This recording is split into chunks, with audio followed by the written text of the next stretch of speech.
Hello friends, आज के data structure के वीडियो लेक्चर में आपका स्वागत है।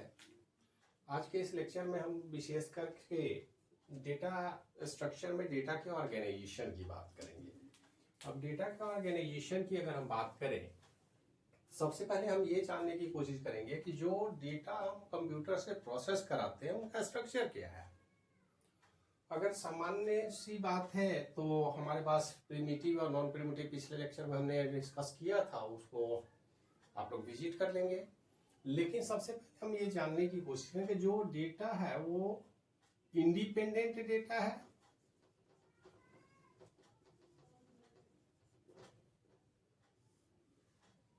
या फिर लिंक्ड डेटा है। डेटा जो भी हम प्रोसेस करते हैं वो सिंगल एक डिजिट की बात या एक नंबर की बात तो करते नहीं है। जब भी प्रोसेसिंग की बात होगी, जब भी प्रोग्राम को रन करने की बात होगी, तो हम ये देखने की कोशिश करेंगे कि हमारा डेटा कैसे प्रोसेस हो रहा है। और ऐसी स्थिति में जब डेटा की बात हम करेंगे तो अब थोड़ी देर के लिए प्रैक्टिकली ज़रा विचार करें। मान लेते हैं कोई एक प्रोग्राम है जिसमें दो इंडिपेंडेंट नंबर को जोड़ना है, नंबर 1 एंड नंबर 2। इसका रिजल्ट हमको किसी नंबर 3 में रखना है। तो यहाँ पर तीनों ही इंडिपेंडेंट हैं, तीनों को एक दूसरे से कुछ भी मतलब नहीं है। लेकिन यदि किसी ऑर्गेनाइजेशन के लिए हम डेटा की प्रोसेसिंग की बात करें, किसी स्टूडेंट से रिलेटेड डेटा की प्रोसेसिंग की बात करें, तो एक स्टूडेंट के रिकॉर्ड को अगर हम रखें तो स्टूडेंट का रोल नंबर, स्टूडेंट का नेम, स्टूडेंट का एज, ये तीनों तो किसी एक ही पर्सन के होंगे। इनको हम अलग अलग ट्रीट कर सकते हैं क्या? जब भी डेटा की प्रोसेसिंग होगी तो रोल नंबर, नेम और एज तो किसी एक पार्टिकुलर स्टूडेंट का होगा और उससे उसको अलग नहीं किया जा सकता। इसका मतलब है कि इस डेटा को एक साथ लिंक्ड रहना चाहिए, और इस लिंक को अगर हम तोड़ देते हैं तो हमें पता ही नहीं चलेगा कि किस स्टूडेंट की बात आप कर रहे हैं, किसके रोल नंबर की बात कर रहे हैं, किसके एज की बात कर रहे हैं। तो हमारे पास दो तरह के डेटा है, पहला इंडिविजुअल और दूसरा लिंक्ड। इन्हीं दो तरह के डेटा की प्रोसेसिंग बेसिकली हम कंप्यूटर में करते हैं। कंप्यूटर में जब भी डेटा की प्रोसेसिंग हम करेंगे तो इस बात पर विशेष हम ध्यान रखेंगे कि क्या हमारा डेटा इंडिपेंडेंट है जिसकी प्रोसेसिंग हम कर रहे हैं, या फिर जो भी अलग अलग टाइप के डेटा हैं उनके आपस में कोई लिंक है क्या। अगर लिंक है तो उस लिंक को भी मेंटेन रखना होगा डेटा के साथ, मतलब डेटा एंड द रिलेशनशिप। अगर रिलेशनशिप को ही ब्रेक कर दिया जाए तो फिर डेटा का कोई मतलब नहीं रह जाता है। मतलब डेटा का वैल्यू उसके एसोसिएटेड जितने भी फील्ड हैं उनके लिंक के साथ रहना जरूरी है, तभी डेटा के वैल्यू की बात हम करेंगे। जबकि इंडिपेंडेंट डेटा में डेटा का जो भी वैल्यू हम देना चाहें दे सकते हैं, उसको किसी दूसरे डेटा से कुछ भी लेना देना नहीं होगा। तो इन दोनों ही बात को ध्यान में रखते हुए जब हम डेटा की बात करते हैं तो ये तो हो गई डेटा के स्ट्रक्चर की बात कि किस तरह से डेटा हमारे पास फिजिकल वर्ल्ड में उपलब्ध है, किस तरह से प्रोसेसिंग में जब हम डेटा के लेके जाएंगे तो या तो डेटा की बात करेंगे इंडिपेंडेंटली, या फिर डेटा के साथ उसके लिंक की बात करेंगे कि वो और किस किस से डायरेक्टली रिलेटेड है। एक बात और, अब जब डेटा की प्रोसेसिंग हम करते हैं तो एक बात तो स्पष्ट है कि जब भी डेटा की प्रोसेसिंग की बात होगी तो हमें स्पेस चाहिए। डेटा को कहीं कहीं मेमोरी में रखने के लिए हमको स्पेस की ज़रूरत होगी। अब ये हमारे कंप्यूटर के अंदर रैम मेमोरी होता है, ये तो हम जानते हैं। अभी हम रैम की ही बात करें, ऐसे तो सेकेंडरी स्टोरेज भी, हार्ड डिस्क की भी बात करेंगे तो वहाँ भी स्पेस है। तो इस स्पेस को अगर हम कंटिन्यूसली मान लेते हैं प्रोग्राम P1 के लिए, अगर हम कंटिन्यूस रैम मेमोरी एलोकेट कर दें, ये पूरा रेंज,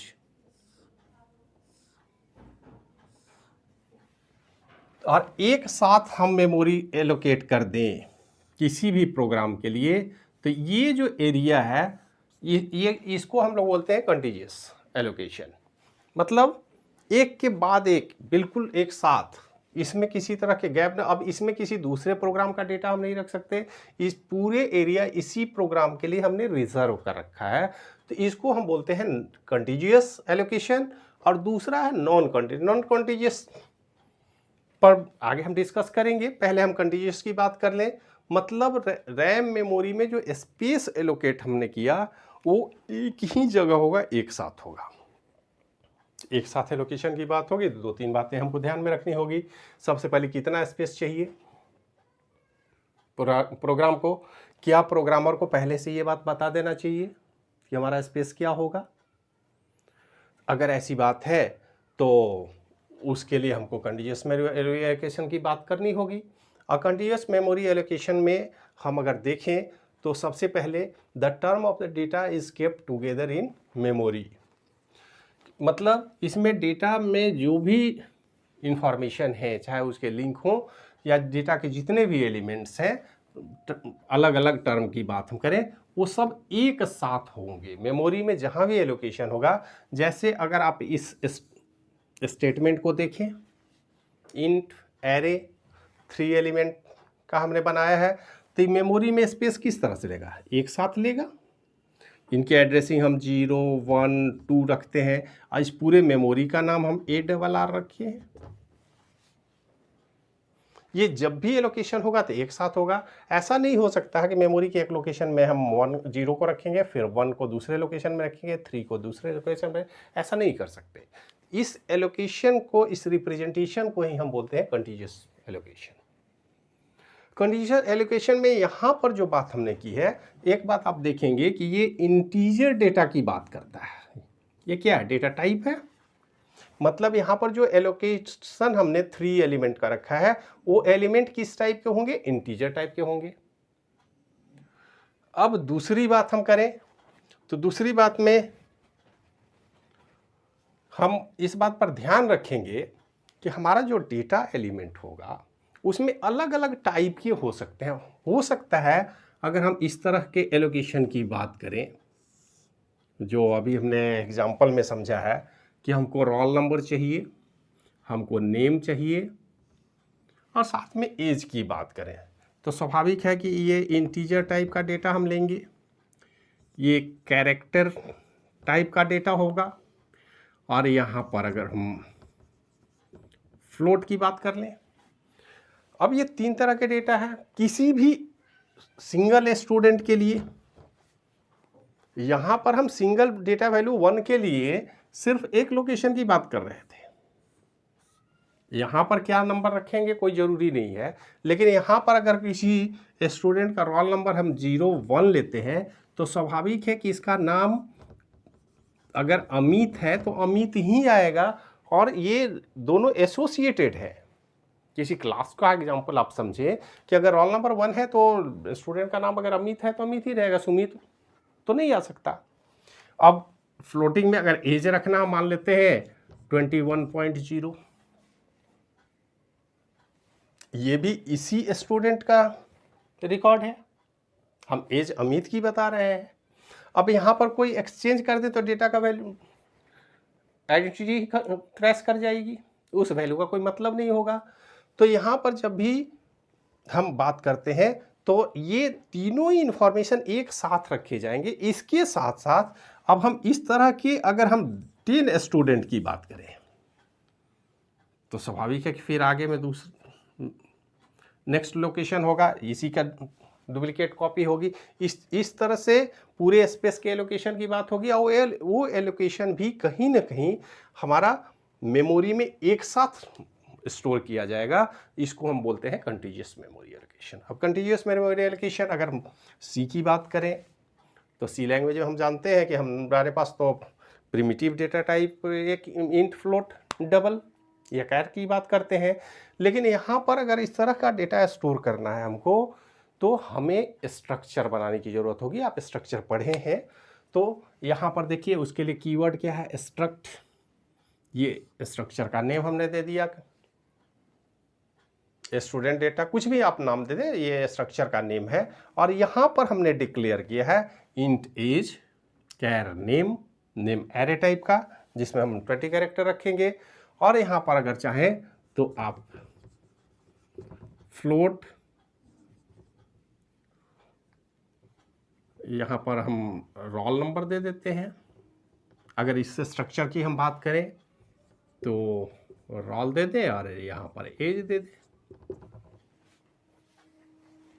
अब ये तीनों ही एक साथ लिंक हो गए। ये स्ट्रक्चर एक्चुअल में इंडिपेंडेंट डेटा को एक साथ लिंक करने का काम करेगा और ये अपने आप में एक अलग डेटा टाइप हो गया। ये ठीक उसी तरह का डेटा टाइप है जैसे इंट, फ्लोट या कैर की हम बात करते हैं, ये प्रिमिटिव डेटा टाइप है। जबकि ये स्ट्रक्चर जो है वो यूजर द्वारा defined, user defined data type है। ये भी एक डेटा टाइप है और ये data type group of different type of element को एक साथ इंटीग्रेट करने का, इंटीग्रेशन का काम कर रहा है। और ये सारे एक साथ हमेशा लिंक रहेंगे। इनका फिजिकल वैल्यू, इनका डिक्लेरेशन कैसे होता है स्ट्रक्चर में आप पढ़े हैं सी लैंग्वेज में, वहाँ पर आप समझ सकते हैं। यहाँ पर हमने क्या किया, एक नया एंटिटी बनाया, नया स्टूडेंट। यहाँ बिल के जगह पर आप STD दे सकते हैं। तो STD एक स्टूडेंट का लिस्ट हो गया। अब उस लिस्ट में पहला नाम हमने दिया 21 अनन्या। आप चाहें तो इसका एरे भी बना सकते हैं क्योंकि ये डेटा टाइप है। तो जैसे इंटीजर का डेटा टाइप हमने बनाया, फ्लोट का डेटा टाइप बनाते हैं, कैर का डेटा टाइप आप यहाँ देख रहे हैं। आप चाहें तो स्ट्रक्चर से जो यूजर डिफाइंड डेटा टाइप आपने बनाया उस टाइप के भी एरे बनाए जा सकते हैं और उस एरे का भी कंटीन्यूअस एलोकेशन ही होगा। एक साथ डेटा एलोकेट किया जाएगा और मेमोरी में जब भी डेटा होगा तो लगातार मेमोरी एक्वायर करेगा, एक ही जगह एक्वायर करेगा। और सबसे बड़ी बात है कि इस कंटीन्यूअस एलोकेशन में सबसे जो बड़ा समस्या है वो ये है कि आपको पहले से प्री डिफाइन करना होगा। मेमोरी का डिमांड यूजर को खुद से करना होगा। हमें ये पहले से पता होना चाहिए कि जो एरे हम डिफाइन कर रहे हैं उसमें कितना स्पेस हम लेंगे। अब एरे का डिक्लेरेशन तो आप एरे में पढ़ेंगे या पढ़े होंगे, लेकिन हमारा ये कहना है कि जब भी एरे का डिक्लेरेशन होगा तो किसी न किसी रूप में हमें ये बताना होता है कि हमें कितनी जगह की आवश्यकता है। जबकि रियल लाइफ में जब हम प्रॉब्लम का सॉल्यूशन खोजने जाते हैं तो हमें अच्छी तरह से पता होता है कि हमें कोई ज़रूरी नहीं है कि हर बार पहले से ही सब कुछ पता हो। कई बार हम रन टाइम में पता करते हैं या हमको बताया जाता है कि आप ठीक है प्रोग्राम बनाइए, नंबर ऑफ़ स्टूडेंट तो हम बाद में बताएंगे। किसी स्कूल के रिकॉर्ड की बात होगी तो स्कूल के रिकॉर्ड की बात होगी तो हम ये नहीं कह सकते कि कितने बच्चे आप स्टोर करेंगे या कितने बच्चे एडमिट होंगे आपके यहाँ। और जो स्पेस आप अंदाजे पर लेते हैं कि ठीक है हम 500 स्टूडेंट को मान लें, तो स्टूडेंट का नंबर ऑफ स्टूडेंट अगर बढ़ गया तो डेटा को हैंडल करने में दिक्कत होगी। अगर कम है तो मेमोरी को हैंडल करने में दिक्कत है, मेमोरी वेस्ट कर रहे हैं आप। तो हम कहीं ना कहीं अंदाज पर काम प्रैक्टिकल फील्ड में नहीं करते, हम उसके लिए एक दूसरा ही डेटा स्ट्रक्चर का सहारा लिया, वो है हमारा non contiguous allocation. Non contiguous allocation का क्या कहना है कि आप मेमोरी कहीं भी यूज करें, हो सकता है मेमोरी 1 यहाँ हो, मेमोरी 2 आपका यहाँ हो, मेमोरी 3 आपका यहाँ हो, M4 आपका यहाँ हो, अब बीच के स्पेस वैकेंट हो, इट में भी पॉसिबल। तो ऐसी स्थिति में अलग अलग लोकेशन पर अगर हमको मेमोरी रखने की बात हो, और ख़ास करके सेकेंडरी स्टोरेज में जब भी हम बात करते हैं, फाइल की बात करते हैं, हम जानते हैं कि कंप्यूटर में हम क्या करते हैं, अगर सेकेंडरी स्टोरेज में कुछ डेटा रखना हो तो समझना आसान है, प्राइमरी में भी ये कम किया जा सकता है। लेकिन आप सोचिए कि जहाँ बार बार मेमोरी में डेटा आप ट्रांसफ़र कर रहे हैं, ला रहे हैं, हटा रहे हैं, तो कंटिन्यूअस तो रह नहीं सकता वहाँ। तो ऐसी स्थिति में हम क्या करते हैं, हमको एक नए डेटा स्ट्रक्चर की ज़रूरत पड़ती है, वो है नॉन कॉन्टिजियस एलोकेशन। और नॉन कॉन्टिजियस स्ट्रक्चर में क्या है कि it is implemented as a collection of data items called nodes यहाँ पर जब भी है, ये देखिए हमने बना रखा है, चाहे लिंक लिस्ट की बात हो, ट्री की बात हो, ग्राफ की बात हो, इन सब में इसको हम बोल रहे हैं नोड। इसमें ये हो गया नोड, यहाँ पर ये है node, where each node can point to one or more other node in the collection। इस पूरे डेटा के कलेक्शन में आप देखिए ये जो एरो है,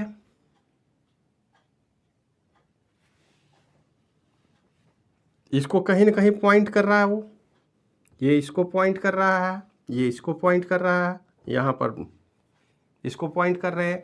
यहाँ पर आप देखें तो ए बी और सी को पॉइंट कर रहा है, यहाँ पर देखें तो बी सी डी और ई को पॉइंट कर रहा है।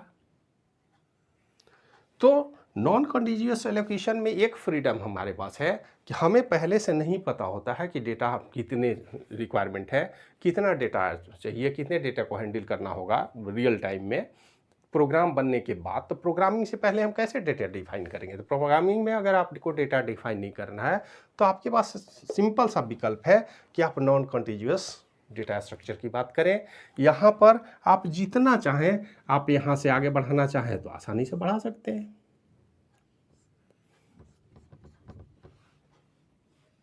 इसको आप डी नाम दे दें, कोई बात नहीं है, और यहाँ से इसको लिंक कर दें। अब ये अलग बात है कि इस स्ट्रक्चर में आपको कैसे करेंगे। जब यहाँ पर होगा लिंक बनाएंगे तो फिर यहाँ पर हमको कहीं ना कहीं क्लोज करना होगा। ये लास्ट नोड को दिखाता है, ये हमारा फर्स्ट या हेडर या को दिखाएगा। तो इस तरह से लिंक हम ज़रूरत पड़े तो एक्सपेंड कर सकते हैं, करने का क्षमता है हमारे पास। नए नोड को हम जोड़ सकते हैं। अब इस पर अलग अलग ऑपरेशन होंगे जो आगे हम लोग देखेंगे। या कुछ ऐसा स्ट्रक्चर हो, हायरार्किकल स्ट्रक्चर, किसी ऑर्गेनाइजेशन के स्ट्रक्चर को अगर डिफाइन करना हो कि हेड ऑफिस है, फिर उसके अंडर का सब ऑफिस है, उसके नीचे छोटे छोटे ऑफिसेस हैं, या पोस्ट में मैनेजर है, डिप्टी मैनेजर है, उसके बाद एम्प्लॉई अलग अलग है। तो इस तरह के स्ट्रक्चर्ड डेटा अगर आपके पास है, स्ट्रक्चर्ड एलिमेंट को हैंडल करना है, या फिर यहाँ पर ट्रांसपोर्टेशन सिस्टम या ट्रांसपोर्ट सिस्टम को आप शहर के देख लें, अलग अलग पॉइंट है, उनके बीच अलग अलग रास्ते हैं, उन रास्ते को एक साथ मैनेज करना हो तो इसको आप ग्राफ से दिखा सकते हैं, ट्री से दिखा सकते हैं, लिंक लिस्ट से दिखा दे सकते हैं। अब सवाल ये है कि रियल लाइफ में किस तरह के प्रॉब्लम का सॉल्यूशन आप चाहते हैं अपने कंप्यूटर के प्रोग्राम के द्वारा। तो प्रोग्रामिंग से पहले आप इसको एनालिसिस करेंगे कि आपका काम कंटीन्यूअस डेटा स्ट्रक्चर से चलेगा, आपके पास जो डेटा आ रहे हैं वो कॉन्टिग्युअस फॉर्म में आ रहे हैं या फिर नॉन कॉन्टिग्युअस फॉर्म में आ रहे हैं, और हर अलग अलग स्ट्रक्चर पर अलग अलग ऑपरेशन परफॉर्म किए जाएंगे। और इन्हीं सारे ऑपरेशन को बारी बारी से हम देखने और समझने की कोशिश करेंगे।